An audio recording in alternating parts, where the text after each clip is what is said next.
like to share with you that today, that when democracy began to develop, as I told you, we have to notice this. Democracy began to develop at the same time at the Universal Declarations of Rights. The other things that we have to analyze and understand that when democracy began to develop, it was a worry of each country. Each country was worried to be or not to be, a Shakespearean question, to be or not to be a democracy.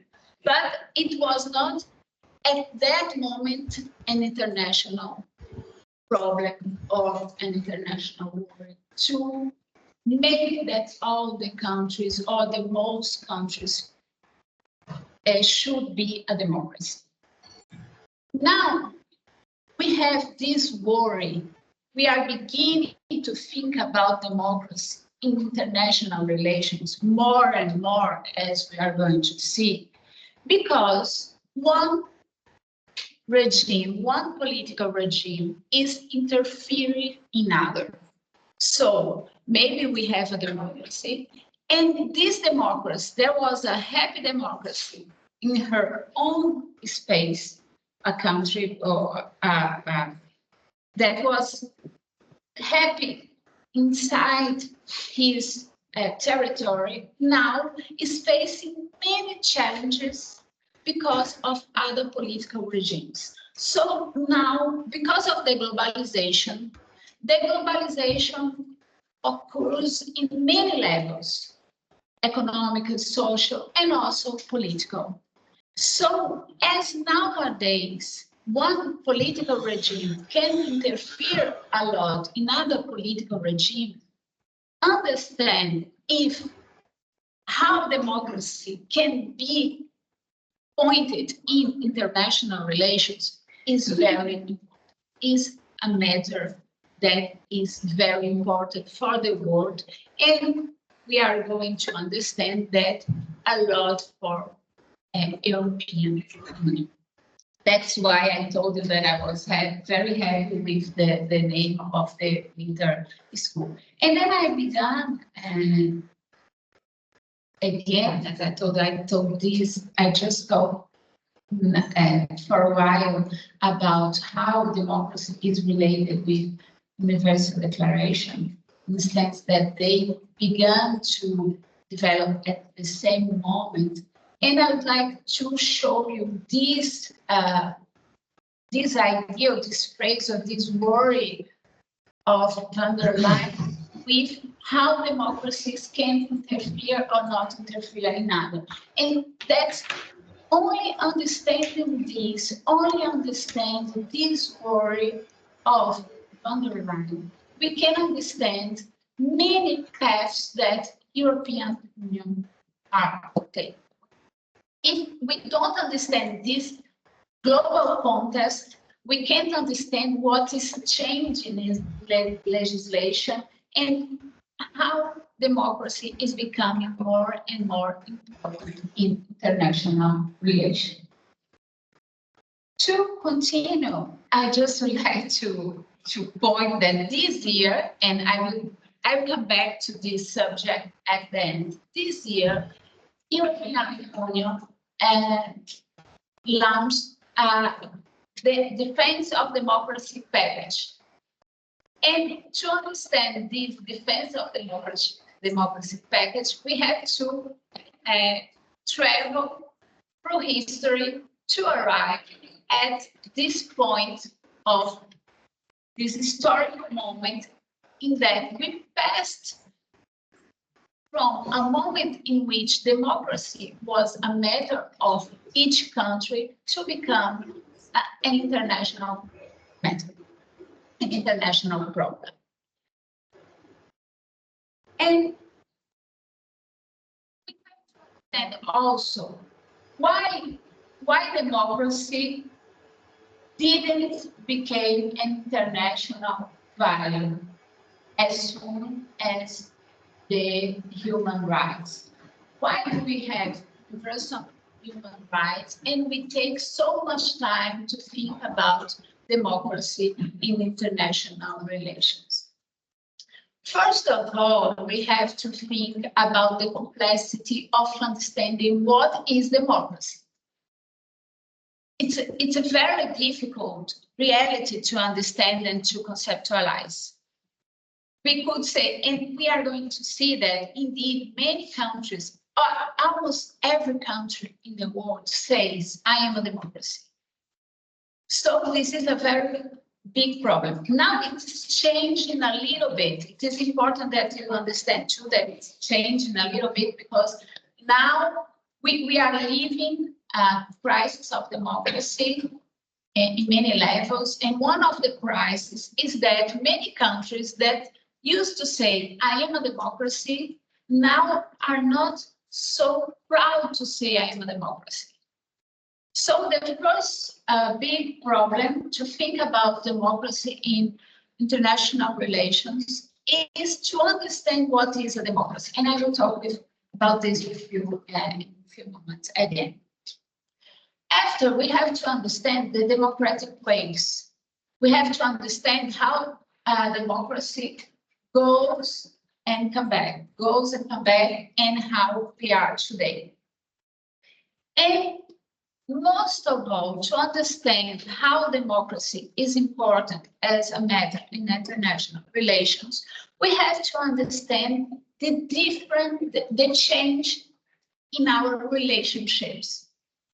Because, of course, that we can think about a man during French Revolution, talking with his friends, and how political ideas used to spread then, and think about problems of communication that we have today. We don't know, indeed, if what we think now in this space is what we think of, if it is what someone else in another country wanted us to think, because of the complexity of relation. And we also have another complexity reality that has to be considered. There is the defense of environmental. We are going to see that it's also changed how we can see democracy international relations. And we have to understand too how international community are facing this subject, defense or not defense, democracy, live or not live a democracy, to defend or not to defend, to live or not to live a democracy, and how to use democracy in international relations. And as I told you, I was going to come back in the subject of the complexity of conceptualized democracy. It is so interesting that after the Declaration of Human Rights, ONU organized a seminar called a symposium proposed by UNESCO that it was called Democracy in a World of Tension. It took place at 1949. And the purpose of the symposium was reunite countries to think about what was democracy. And it was so difficult to understand what are criterions or minimum criterions for a democracy that they did this seminar.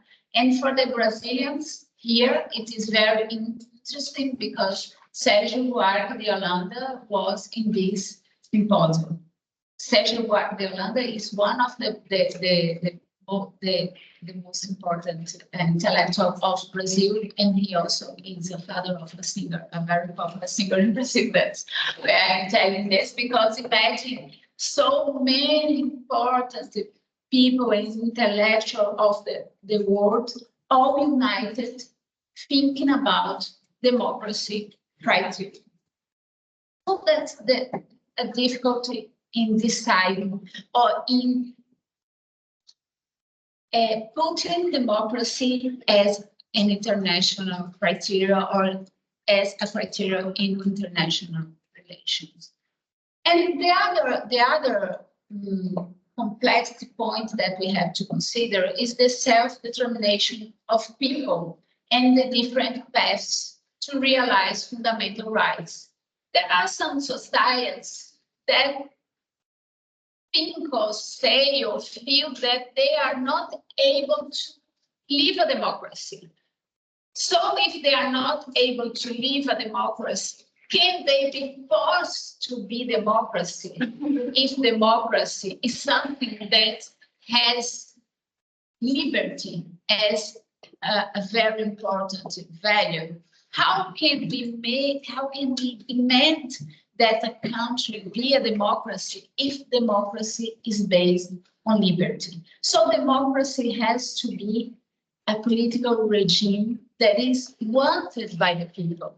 So if it is the government of the people, it has to be wanted by the people, desired by the people. But it's not so simple like this to think, oh, okay, so democracy is a complexity, conceptual, and we have the self-determination of people, so let's allow every country decide what kind of political regime to have without to make an international effort to promote democracy. That's not like this. Because as we can see during history, democracy is the most suitable regime, is the most suitable political regime to develop human rights. So we have this sure based on dates that democracy is the most adequate regime for develop human rights. We can think easily about the definition of human, or of not human, of women. Think about women in a closed society, in a society that is not a democracy, and maybe they live in a way that is the way that they want, but they don't. For example, imagine a society where women can't work. Maybe they don't work because they don't want, but it can be imposed.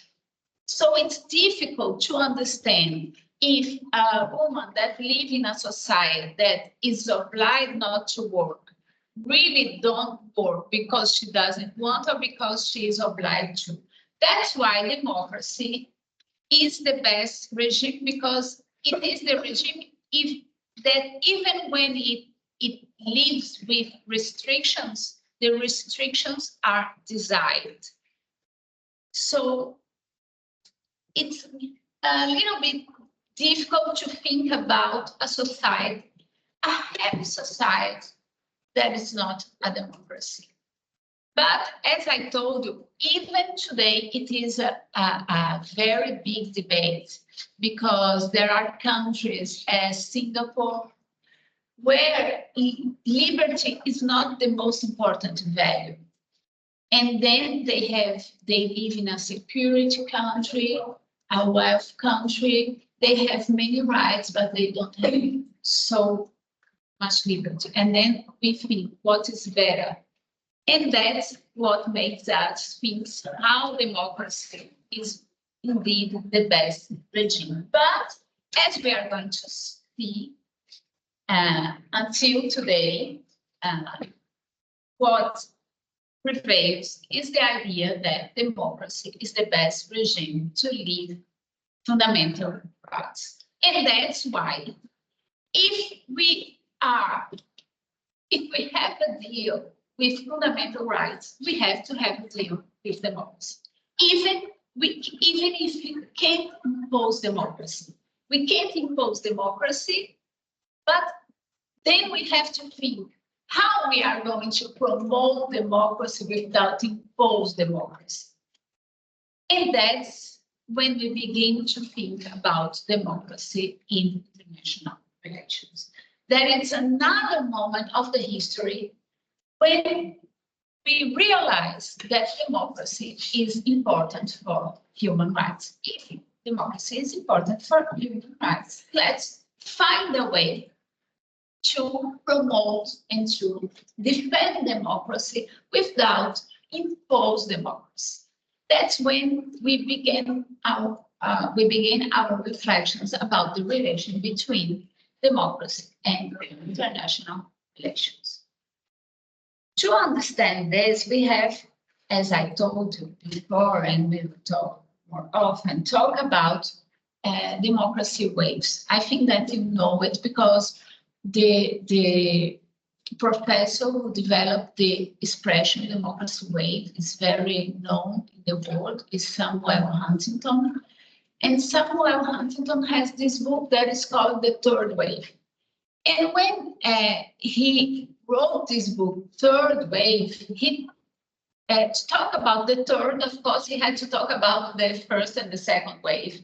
And then he gave us the idea that is very important, is that democracy is not a conquest that we have already done, but a conquest that we have to do it continuously.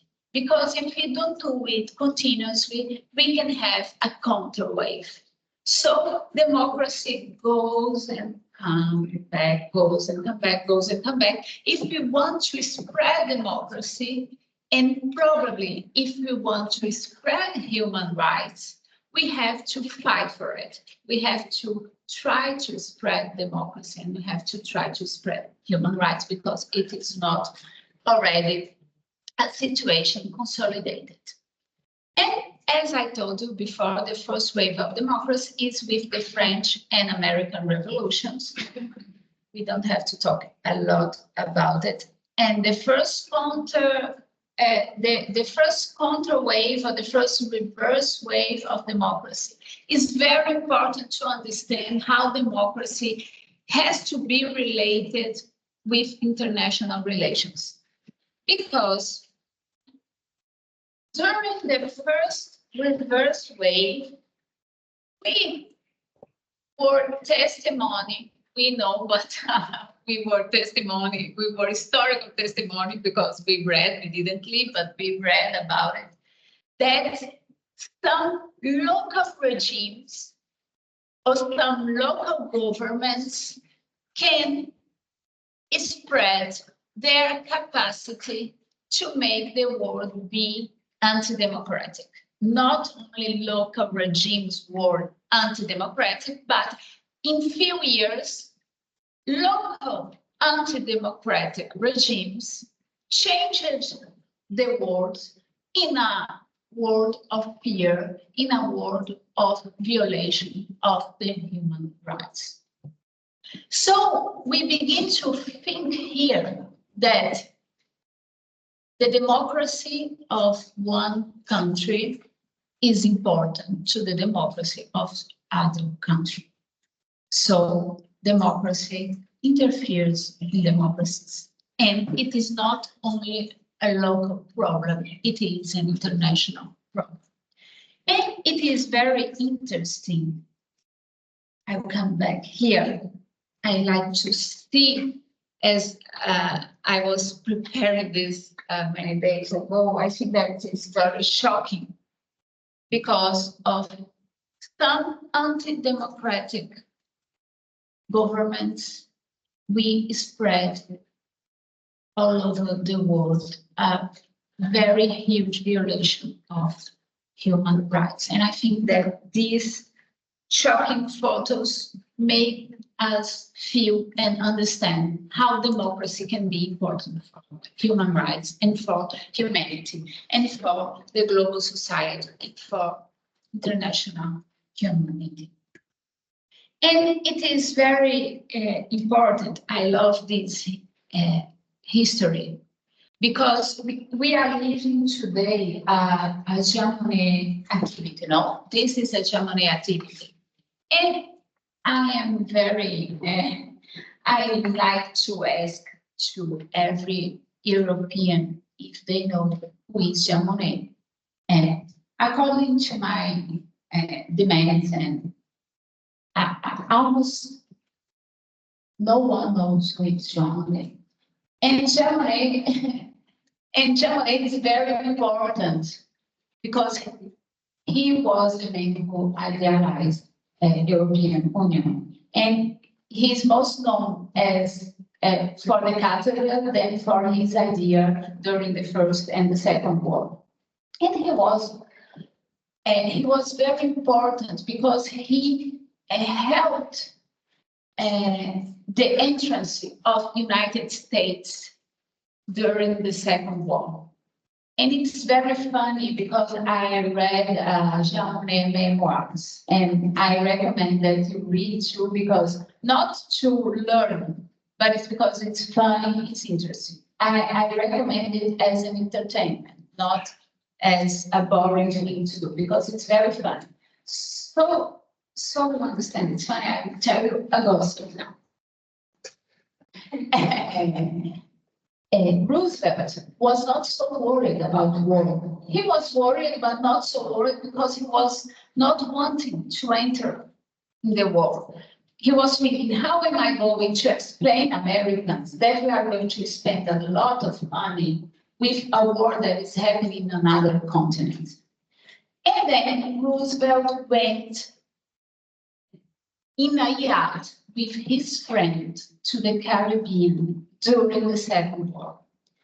And Churchill became so worried. Churchill was so worried and was so afraid because when he saw that Roosevelt was in this yacht in the middle of the Caribbean with his friends, he realized that it was so difficult to receive his help.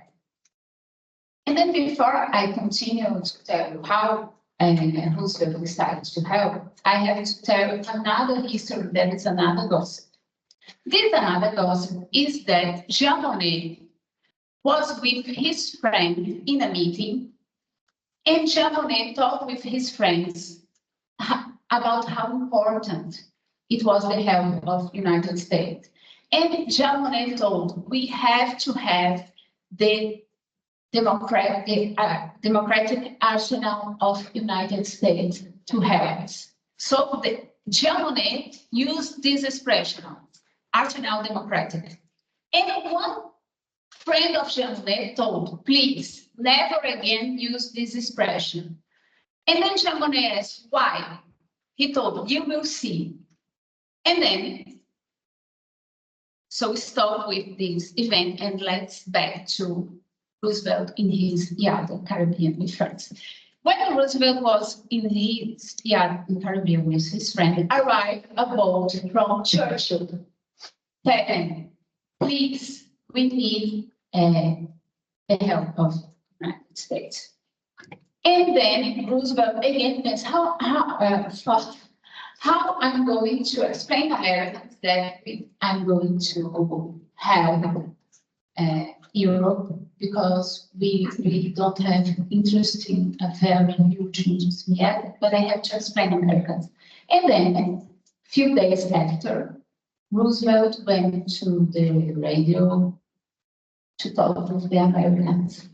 And then Roosevelt told that the world was beginning to be against human society, and that they had to use democratic arsenal to fight against this. I'm telling you to understand that the expression that Jean Monnet used in a closed meeting was used after by Roosevelt because the friend of Jean Monnet told Roosevelt to use the expression because it was a very appealing expression to convince Americans that they had to enter the war and help. The first act that the first help that they sent it was armaments for Great Britain. And then I'm telling you all this so we think how democracy is not a matter of a country, is a matter of the world. the Second World War began to change all its results with the help of the United States, with the help of an democratic society. And this was the expression, democratic arsenal, that was indeed generally the idea that was used by Roosevelt in his speech. You have to hear this speech because this speech is funny too, it's very interesting. It's a lesson of storytelling and convincement. When you hear Roosevelt talking, you think, yes, Americans have to have Europe during the Second War. And then after the end of the Second War, we live the second wave of democracy. And this second wave of democracy is began with the Universal Declaration of Human Rights. And we already have the idea that democracy is important to defend societies and to defend and to help the world sometimes. Of course, that we know that United States many times does wrong things related to this subject too, but we are considering a very historical moment that was very important for to think about the importance of democracy. And we have the second wave of democracy. That in that moment, we don't talk about yet democracy in universal declarations, documents, or we don't talk yet as democracy as a material in international relations. But let's see, because Universal Declaration of Human Rights declares that everyone, not men, that's a very big change between the declaration, the Universal Declaration of Humanities and Universal Declaration of Human Rights that we use here, everyone has the right to take part in the government of his country, directly of freely chosen representative. And it is what his. Yes, it shouldn't be his. It shouldn't be his. Yes, it's a mistake. That shouldn't be like this. You have to try to change. But at least we see the a notification that is not only men, it's everyone. But you can see here that there is a recognition to the right to take part in the government, but it doesn't use the name, the right to democracy, because democracy, as we told, is a very difficult, complex regime to understand.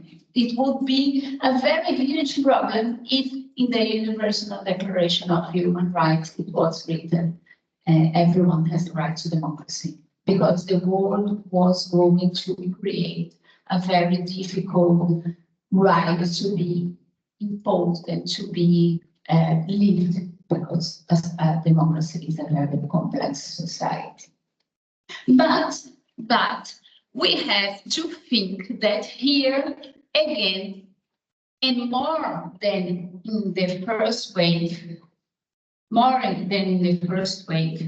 we are changing the size of democracy in the world, because in the declaration, in the Virginia Declaration, and in the Declaration of Rights of Men and of the Citizen, the way they recognize the politician right is different, because here during the Universal Declaration of Human Rights, the political rights are rights to have rights.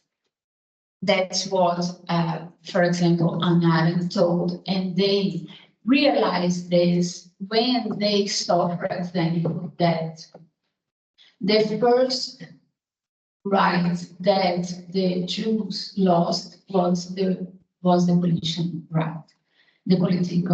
So when the Jews lost the political rights, they lost the right to have rights, and then more and more in that society that took place during the Second War, they lost all the rights. So after the Second War, the world think without political rights, you don't have any rights. So you have to have the right to have rights, and you have to have political rights.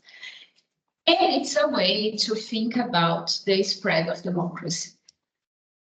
The third and the fourth wave of democracy, it's very important for us and for our lesson today, that it's a moment in the world where the world is now already convinced that democracy is important for human rights. We were just thinking, we were testing, but now the world thinks democracy is the best regime to defend human rights. And we can understand them for many documents, some of hard law, some of soft law. And that's, again, why I told you I was so happy with this name, reinforcing European Union responsible global leadership, because when European Union was organized, one of the first values, and it was more clear after at Lisbon Treaty, one of the values that Europe had the courage to assume was democracy. Let's see how different it is.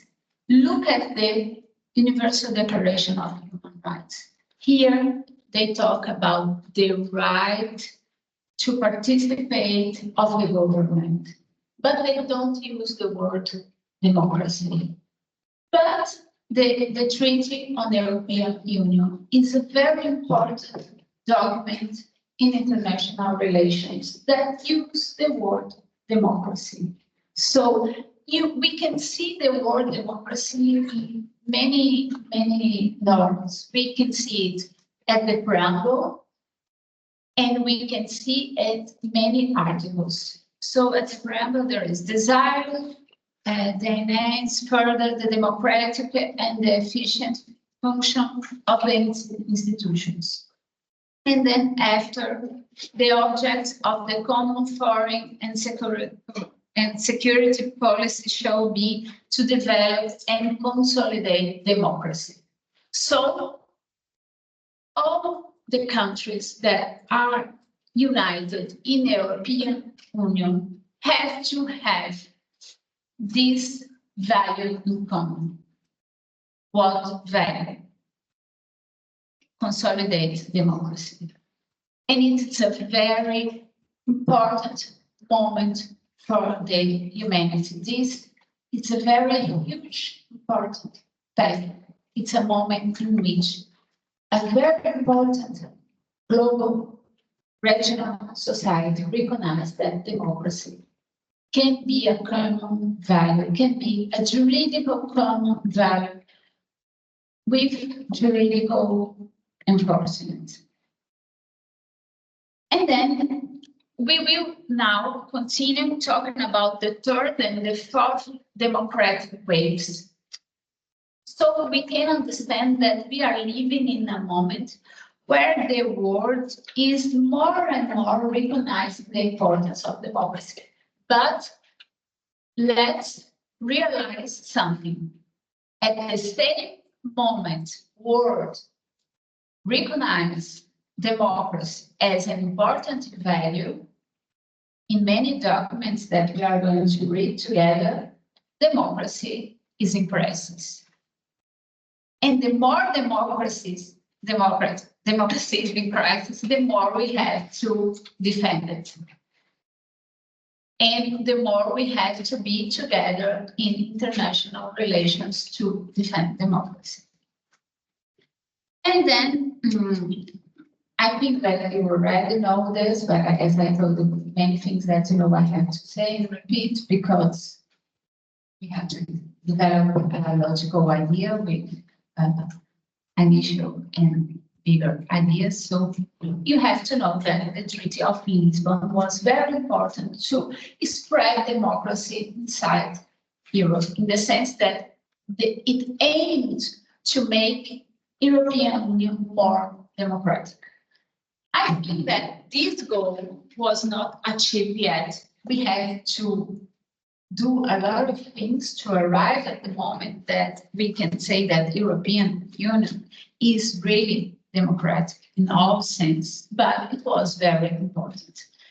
So the Treaty of Lisbon was signed in order to strengthen the efficiency and democratic legitimacy of the Union, as well as the coherence of its action. And again, the articles recognize the importance of democracy. The Union is founded on the values of respect for human rights, freedom, and democracy. The Union, and this I would like to emphasize to you, because we are going to see a case in which Article 21 is important. Democracy for European Union is a matter not only inside European Union, but it's a matter in all relations, in worldwide relations. And Article 21 is very important to understand. The Union's actions on the international scene shall be guided by the principles which have inspired its own creation, development, enlargement, and which it seeks to advance in the wider world. Democracy. Democracy is a very important value for European Union, not only inside its relation, but with the international scene. As I told you, the Treaty of Lisbon tried to make European Union more democratic, even inside, in its relation, but inside. That's why the Treaty of Lisbon tried to emphasize, to empower the European citizen. That it's a weak point in European Union now, is that we don't have yet European citizens that feel European citizens. We are seeing more and more countries trying to defend their own nationality. And we are seeing this day, we saw a strike, a farmer strike. I think that everybody saw this farmer strike. And if you see the farmers strike, what they say is, we want our country to defend ourselves. We want France to defend ourselves, we want Sweden to defend ourselves, because we are too exposed to European Union economy. That's what I'm telling you, all these norms and problems of the world, so we can see that these norms are not only technical. They are here not only for our pleasure, they are here for a sense. And these things has to be concretized in other norms, in judgment and in actions. If it's not, I think that democracy is really in danger. I can tell you, last years, I was less worried with democracy than I am in this year. I think that it's very, very important to take care of it. And so many others norms inside Europe, and I will give you this slide after, but I would like to emphasize again that democracy is an important value inside Europe and in international relations with the third countries. And as it is important in the relation with the third countries, European Union created many programs to try to make it valid as a program of electoral monitoring of elections around the world.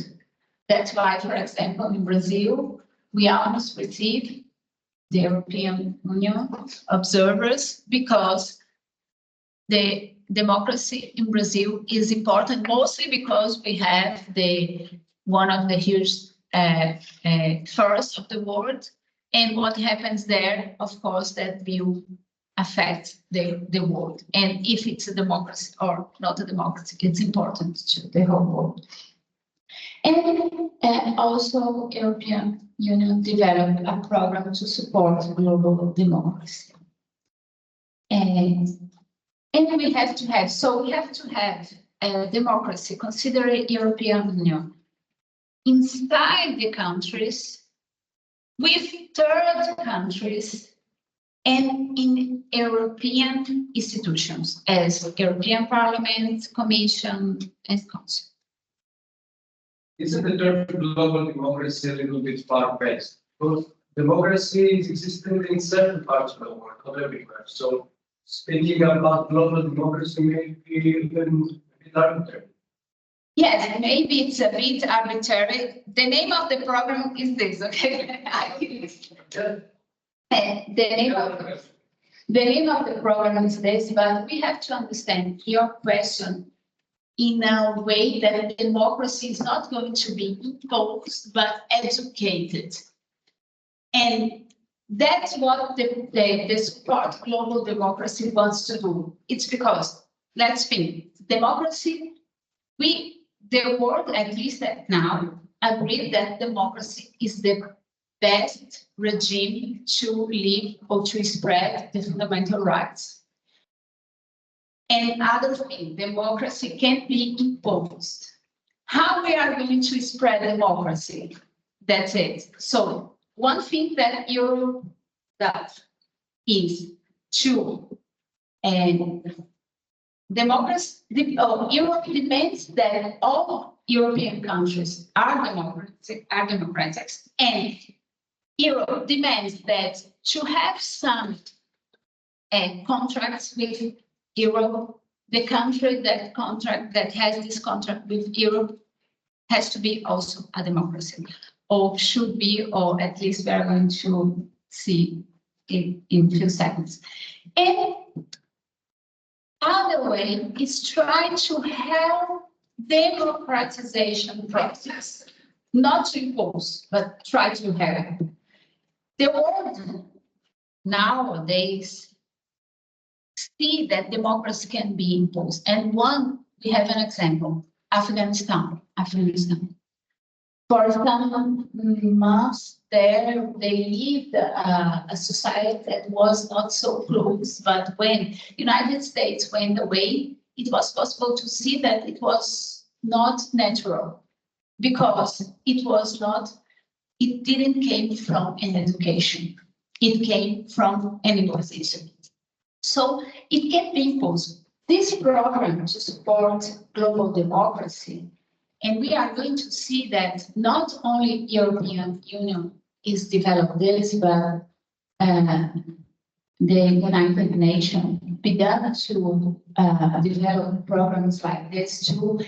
Are programs we found to help to develop democracy inside countries that are beginning to be democracies. For example, there is a country that is beginning to be a democracy. So Europe can have some fund, or United Nations can have some fund to help activities in these countries that are democratic. Okay? So this program to support global democracy is a program to help democracies. And let's see that the Universal Declaration is from 1948, and the world began to spread more and more and more democracy just a few years ago, if we consider humanity, the history of humanity, and at least in a global scale. Okay, it's answered. So we are going to understand it more and more. And then after we pass from this idea that relates democracy to universal rights to the defense of democracy, the defense of democracy for regional blocks as European Union, and then after by Organization of American States, we have the Inter-American Democratic Charter, and then and there, see, as I told you at the beginning, the charters or the universal declarations didn't say people have the right to democracy, but we can see it in Treaty of European Union, and we can see it here in Inter-American Democratic Charter.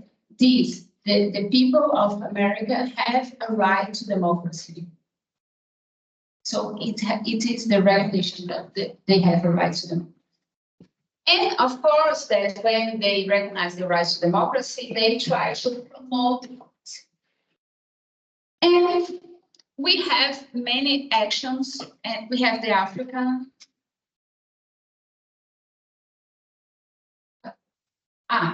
Charter on Democracy Elections that also recognize the right to democracy. And then after, we can see that even United Nations that are at the same time worried with the self-determination of people begins to be worried with the defense and the spread of democracy. And then we have the Vienna Declaration and Program of Action of '93, recognizing that the World Conference on Human Rights recommends that priority be given to national and international action to promote democracy.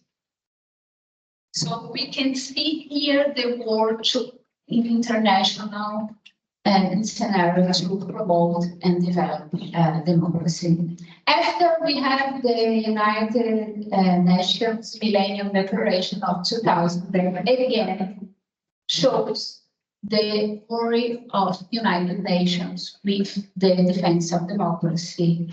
We will spare no effort to promote democracy and strengthen the rule of law, as well as respect for all international recognized human rights and fundamental freedoms, including the right to develop. And then we see, as you ask, how can it be done? We see many efforts, many international efforts to help democracies.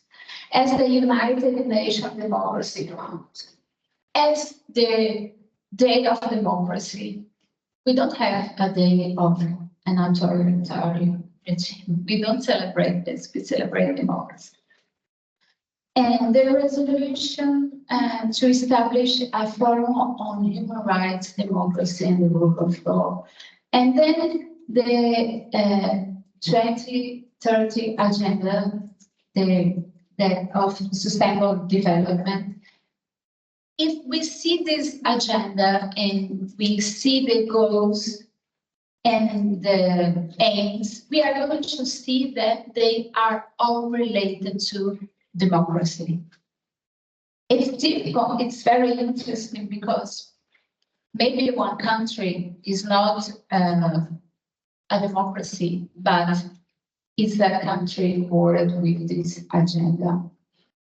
And then we see, and it's a very important thing, I think that we have time to talk about this, because everybody, when talk about the third, the second, the second, the third, and the fourth wave, consider the spread of democracy just thinking about representative democracy. But if we think about participative democracy, we are going to see that from the 70s, many international documents are assuming democracy as the best regime. Why? Because these documents recognize that we are all responsible for the preservation of nature, for example. And as we are all responsible for the preservation of nature, we all should participate of the decisions about nature. From the 70s, 1970s, the documents recognize at the same time the responsibility of everybody to protect nature and the right of everybody to participate in the decisions to protect nature. These are documents that are valued in many international relations. How can we talk about these documents without recognizing the importance of democracy in international relations? If we recognize the complexity of this relation that comes from the defense of the nature and more, because it happened during the 70s, 1970s.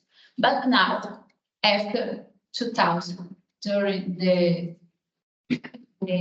moment that we are living, more and more relations are globalized. Our relation, what we do here, for sure will affect other governments. And what we say about science, what we say about elections, what we say about everything affects other countries. That's why it's a little bit difficult not to think about democracy in international relations in this moment of the progress of humanity, because first we have many rights, but not we have many rights recognizing the importance of democracy in regional blocks, in universal letters, but as well as the relations are more complex, the relations are globalized, and what happens in one country affects others. That's why if we see all the declarations of the European Commission and also the European Parliament about democracy, that's why they are so worried about democracy, because they know that now if one country here is a democracy and another isn't a democracy, it's not going to be enough. And as I told you, I showed many letters and rights talking about democracy, but we will make it in a more profound way, talking about one case specific, but I will come back to it in a few minutes. Just I'd like to tell you that who should be involved in defending democracy. Now, everybody sits in political parties, national institutions, and that's the great change during our period, is that until last century, we could have citizens, political parties, and national institutions. Now we have to have international organizations and international legal entities defending democracy, or it's not going to be defended at all.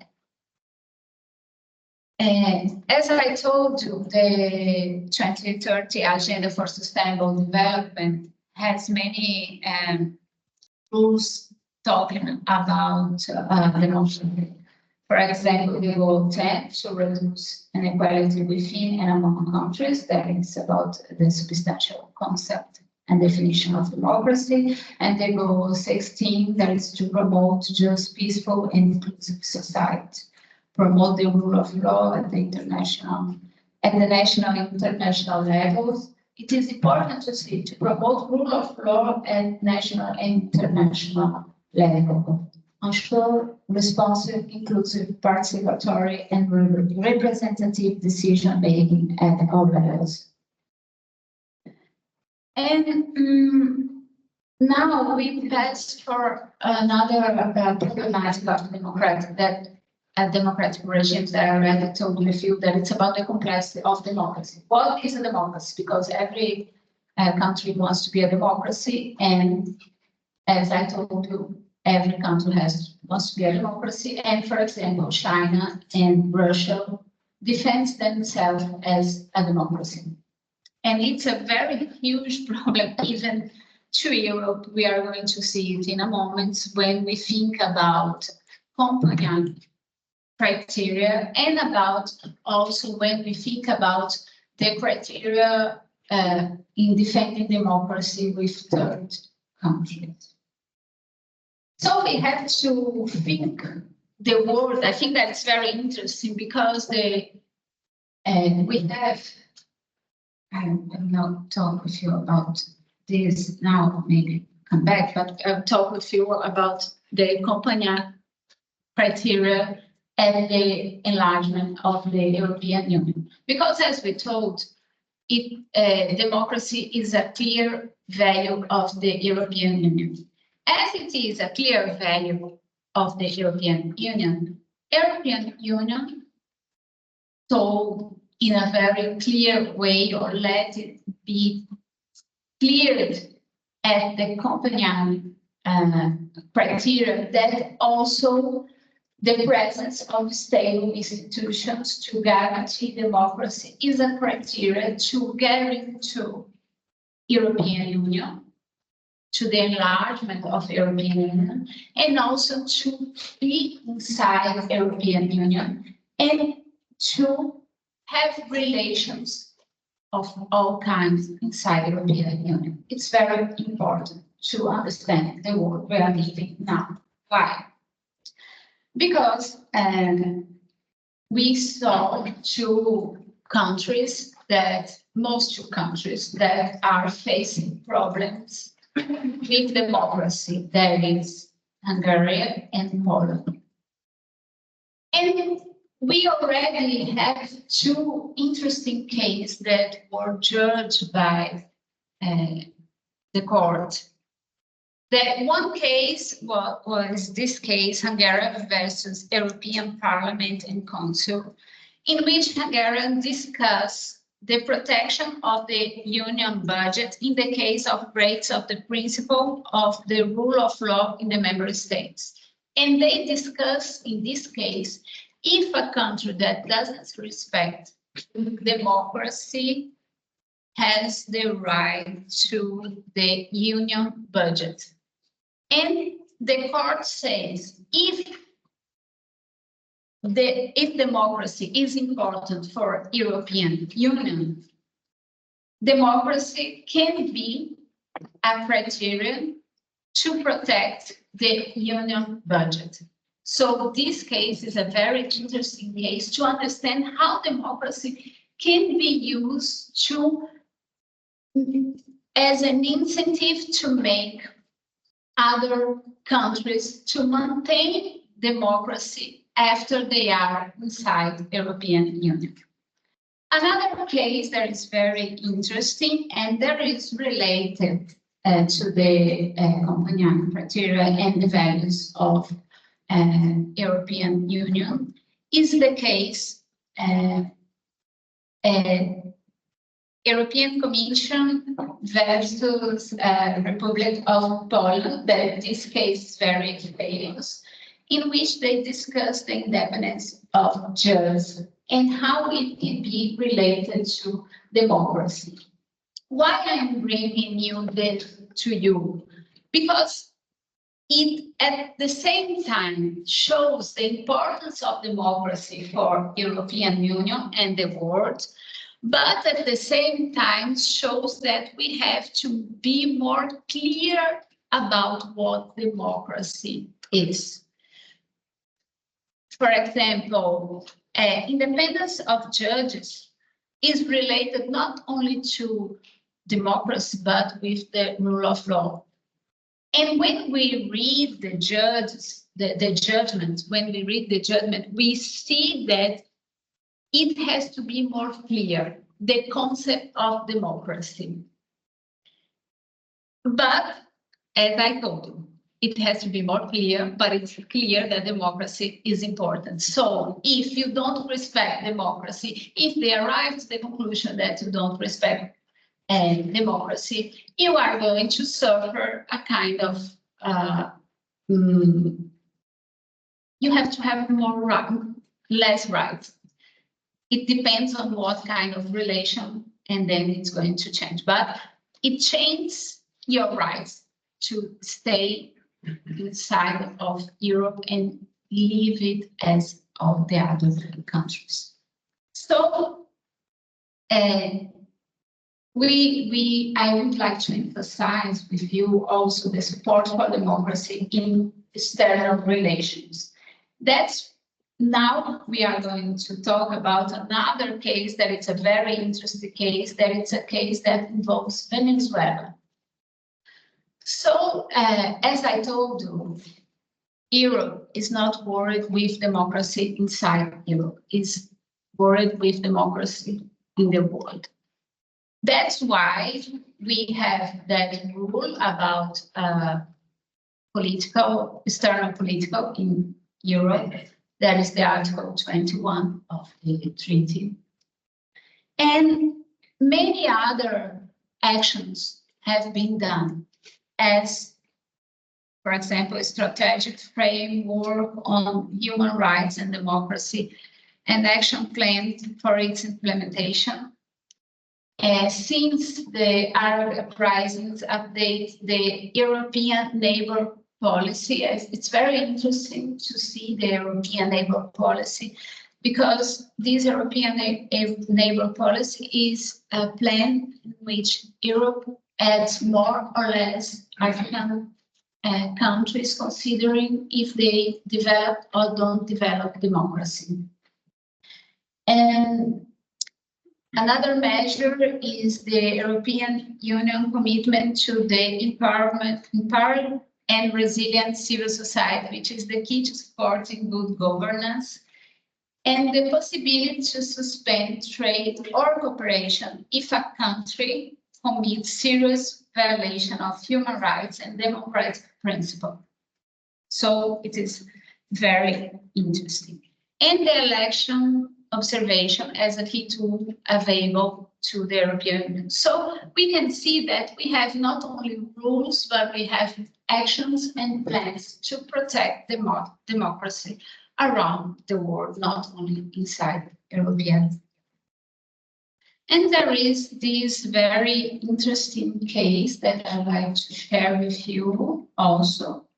There is this case, Venezuela versus Council of the European Union. It's a case in which Venezuela contests a rule of European Union that makes that their contracts with Venezuela be suspended. Many countries or many contracts, mostly they are about guns, but there are also funds raising contracts. And what Venezuela says is that the Council of the European Union was treating Venezuela without respecting the rights in international community. And it's interesting because when during the judgment, the democracy criteria is very considered. It's so interesting, just this judgment, because it again makes us think what is a democracy. And to consider that Venezuela is not a democracy, the Council of the European Union took care a report that was done by the electoral observers of organization, the States of America. And then Venezuela tells how, based on this document, you consider that I'm not a democratic society. I think that it's a very important thing to study. And it's a very important thing to study, consider international law, because it is the importance of a document that was produced by another person of international law.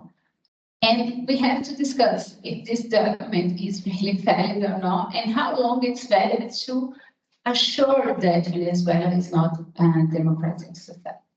I think that the document is valid. I think that decision of the court is valid.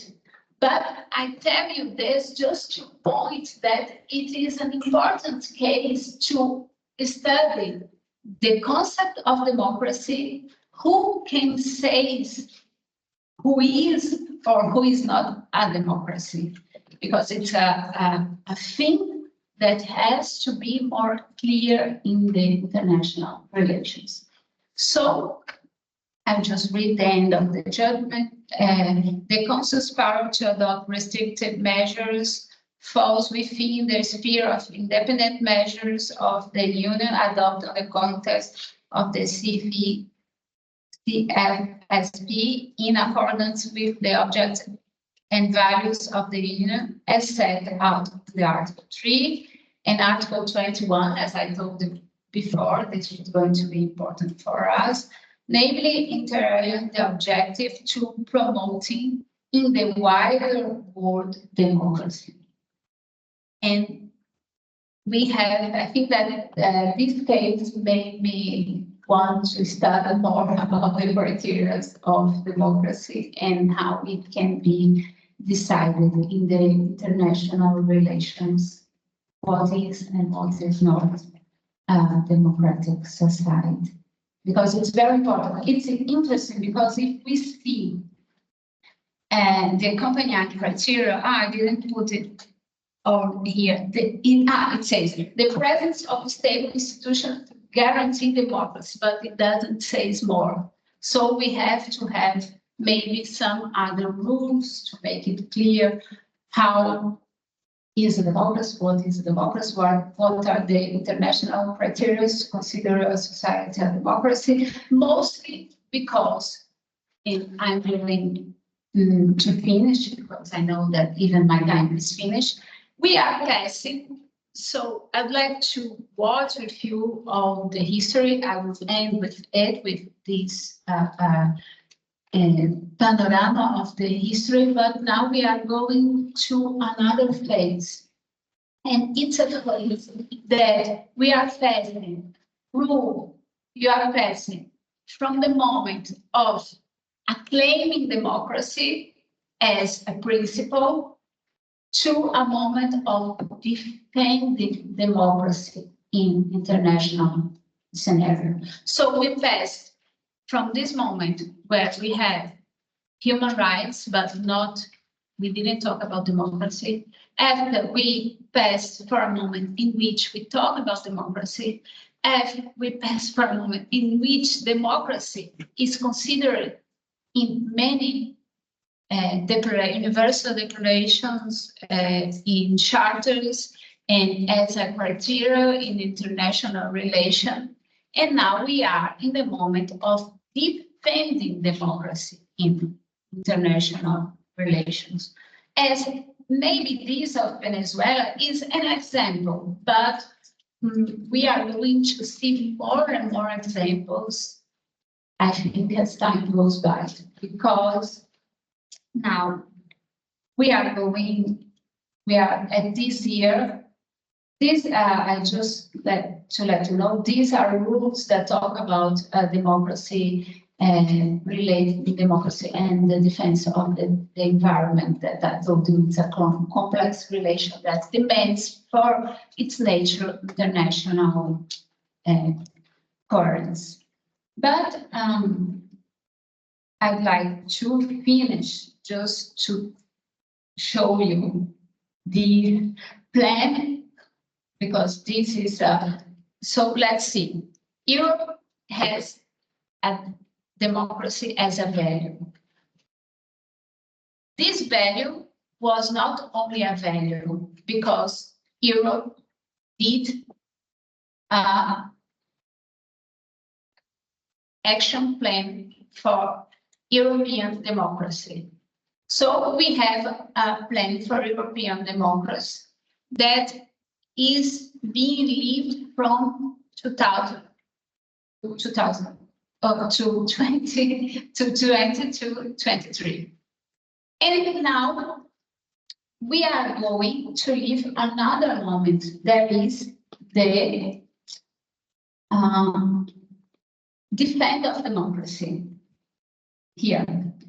European Defense of Democracy package. This is the first year in which we are going to live the European Defense of Democracy package. It's a very interesting because many countries are living Defense of Democracy package.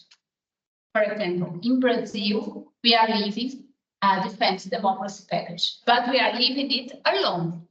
Brazil is doing it alone. It's different from Europe that is doing it in a regional bloc defending democracy. And what Europe is doing now is going to be important for the world, because now they are going to see if Europe will be capable to defend democracy in this new scenario. And it's interesting because this is in the page of the European Union, that recent Eurobarometer survey shows that 81% of the Europeans believe that foreign interference in our democratic system is a serious problem. And indeed, it is a serious problem. That's why it's very important that democracy be a value not only for Europe, inside Europe, but with third countries. That's why it is very important to understand how it is going to believe in the relations with third countries and how it's going to believe to make it a concrete value, not only a value that is a dream. And just to finish, I'd like to say, and to finish, because my time has arrived, I would like to show what I was telling about this evolution of democracy and the rule of law in international relations, because we saw it while I was talking, but I'd like to end telling this so we can close with the comprehension of this historical panorama. So we had these universal declarations of rights, recognizing the importance of people for representation, but we don't talk yet about democracy because we have only American democracy. Then after we have declarations of rights, recognizing the importance of political rights for all human beings who participate in political life in society. Relationship, and this is a very important moment for the humankind, is a relationship between political rights and human rights. And then after we have the use of democracy as a condition for the expansion of Europe and regional declarations, assuming democracy as the regime that most fulfills fundamental rights. After, we have universal declarations, soft law and actions recognizing the importance of democracy in its relationship with fundamental rights. International conventions and agreements recognizing the importance of participatory democracy in defending the environment. So it's a very important moment too, because it's the spread of the participatory democracy. And at least we have regional actions between countries to promote democracy, and the plan to defend democracy, recognizing that even without wars, third countries can interfere in the internal democracy of each country, therefore requiring an effort and an agreement between countries to defend democracy. And that's it. I think that we live in a world with pride, mostly that this world be democratic. I hope. Thank you very much.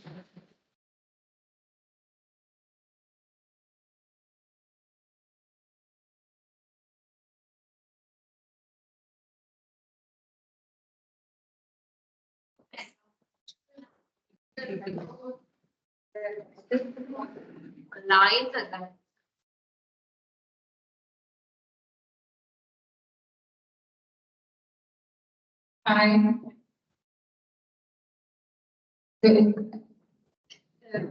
Please switch on the microphone if you want to. Okay, thank you. Sorry, can you hear me well? Yes. Yes, if I don't hear you have, but you can. Okay.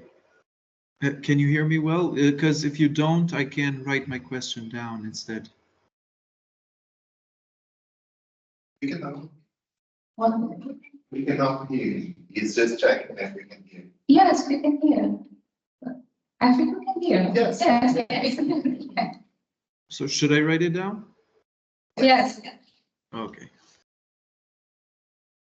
Is he going to make a question?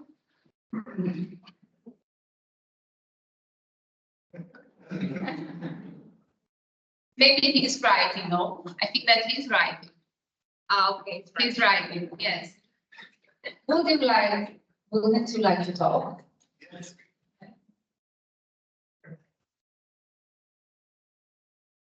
But I think that he's writing.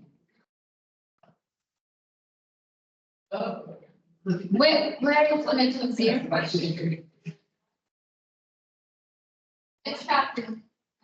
It's Here it's a chat, right? When you click on it, you will see one turn. well, here participants. This one. Yeah, next one. Chat. Yes. But I think that he didn't end, no? No, Right. yeah. Given the title of the meeting, do you believe European Union is doing a good job in the promotion of democracy? Yes, I think. Considering its tendency to lean towards interest in the inter-value nexus, taking into account the immigration crisis. Yeah, it's a very complex scenario, but that's why I told you that there are three problems. The problem with democracy inside Europe, with democracy with third countries, and democracy inside the countries of Europe. Do you understand the three problems? Democracy inside each country, democracy inside Europe, and democracy with third countries. This problem of democracy with third countries is a problem that Europe or United States or many countries have to face it in a more coherent way. That's why I told you that this case of Venezuela is very important, because we have imagined that Europe begin to treat one country in a way and one country in another way, and telling that it's about democracy, but it's not about democracy. How many countries are in the same situation as Venezuela? And all the countries that are in the same situation as Venezuela have the same treatment. So we have to be harmonical with the way we use democracy to have a relationship with third countries, and also inside Europe there is a problem. There is a very great professor that used to call it the democracy ambivalence, that it says you talk about democracy to your best, but not to your responsibilities. And I think that, of course, and then the case of all the relations that European Union has are very complex. But if we see who now in the world is worried with democracy, I can say that your first question is, do you believe the European Union is doing a good job in promotion of democracy? Yes, I think yes, because first of all, it's one of the few blocks that are worried with democracy. And it is a worry that it is in the rights, not only in the political. Our problem, that is a problem that we have to resolve and to think about and to demand a more coherent behavior, is in the political treatment of democracy. I don't know if you understand the different thing, the different reality. Because one reality is have a group of law that names democracy, that puts democracy as a value. And another thing is how to deal with this value. There is another path. This first path of considering democracy as a juridical value, European Union is notable because we don't see it around the world.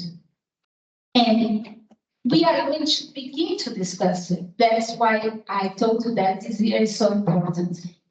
The first phrase that I put from von der Leyen talking about third countries make us think who are third countries, who are democracies, who are not democracies.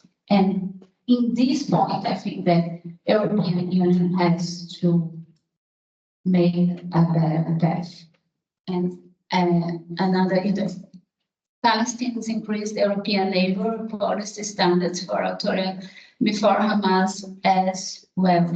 I think that this thing about, as you saw that there is a European labor policy, and we also have to think about it. It's a very difficult subject, but for example, Tunis, when Tunis began to be more authoritarian, European Union changed the way it sends money and the relation with Tunis.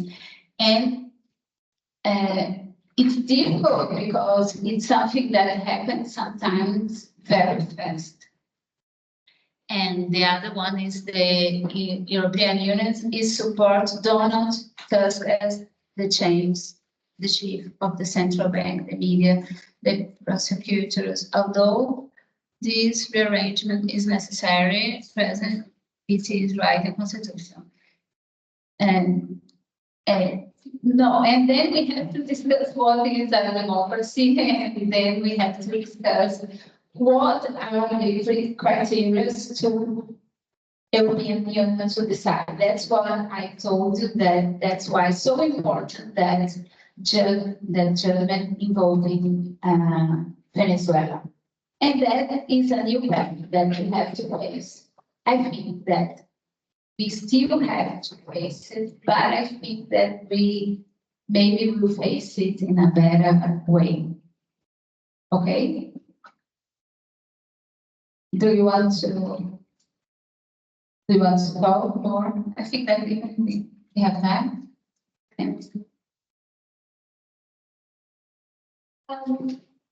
Do I speak up here or okay? No, you can say them. So I have two questions. But first one is about European values within the EU itself, because we mentioned Poland and Hungary. We mentioned what? We mentioned Poland and Hungary. Yes, the democracy levels are kind of decreasing in there. We also see the tendencies in, for example, in France with Marine Le Pen party far right values.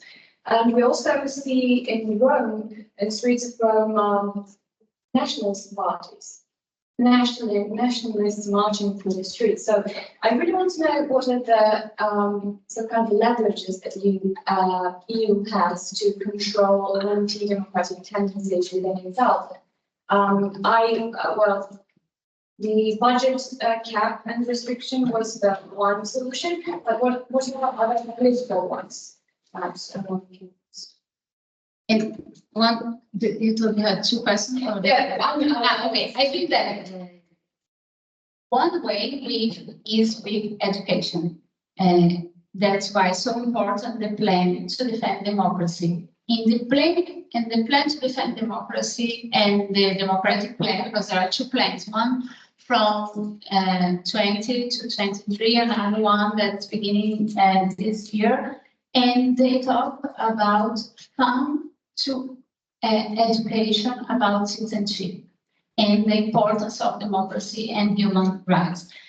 And I never saw it happening. And I think that maybe if it begins to happen, it's going to change. And for example, I think that as we saw from Lisbon Treaty and until now, we have to develop the idea of European citizenship, that it doesn't exist. It doesn't exist yet. So Europe was made of many countries. It worked for a long, and it worked mostly in a scenario where economic was okay. But when we have economical problems, everything begins to be difficult to face. And we are seeing now again nationalism in many countries, as France, as I told you this. And maybe it is happening because we didn't develop yet the idea of an European citizen. And maybe we have to live more the Lisbon Treaty. Maybe. I think because the other ways demand that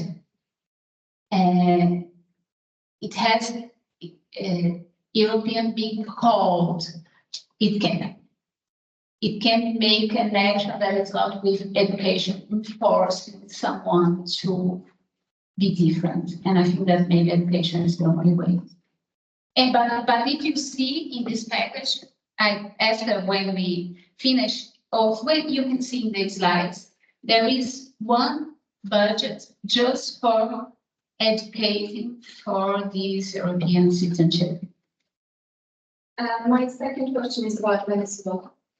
So what are you interested in promoting in this area in Venezuela, where Maduro and, as we know, from Guaido are kind of throwing country into authoritarian cycle. So what are the ways of working with you to help with them to? How can we help, or how? First of all, that when European Union takes the decisions like this, it begins to be clear to the world that political scenario can be going on. So it is a way to help. Another way to help are with the many plans to help third countries. So one way to help is to make valid the rule that says that to have contracts with third countries, these third countries have to be democratic. But it's not enough. So there are these funds that are from European Union, but not only, that are funds of United Nations. And also we saw we have electoral observers to see, for example, to send there during the elections and say it's not a democracy, we didn't have an election, and it's not acceptable in the international scenario. Okay.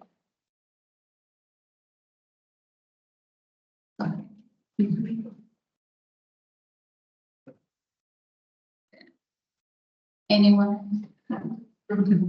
I have a question. Professor, I'd like to ask you how the outcome of the United States election of this year could impact in global democracy, and if the European Union is preparing somehow for the result.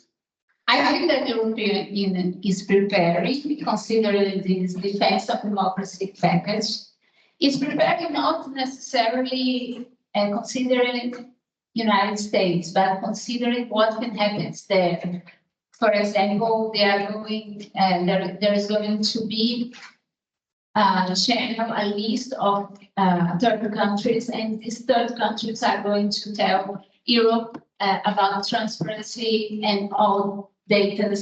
This democratic plan, defense plan of democracy, has many rules that are beginning to be done, but there is already the idea, and the rules are beginning to be done to control the interfere of third countries in Europe elections, or in European elections, and of course in other rights, many rights as civil rights, that maybe there is going to change, and maybe we will interfere here, we will interfere in the world, but I think that for good or for bad, it's going to interfere no matter who wins. But this plan at least begins to think how we can defend ourselves if, for example, fake news are spread, if someone wants to interfere here, if there is a plan about environment that interferes here. The plan wants to bring transparency to the international relations. I think that we have to, as I told you, I'm very curious to see how it's going to be this plan, but I think that this plan is crucial for the world. It's going to be crucial for the world, considering European Union responsible global leadership. Yeah.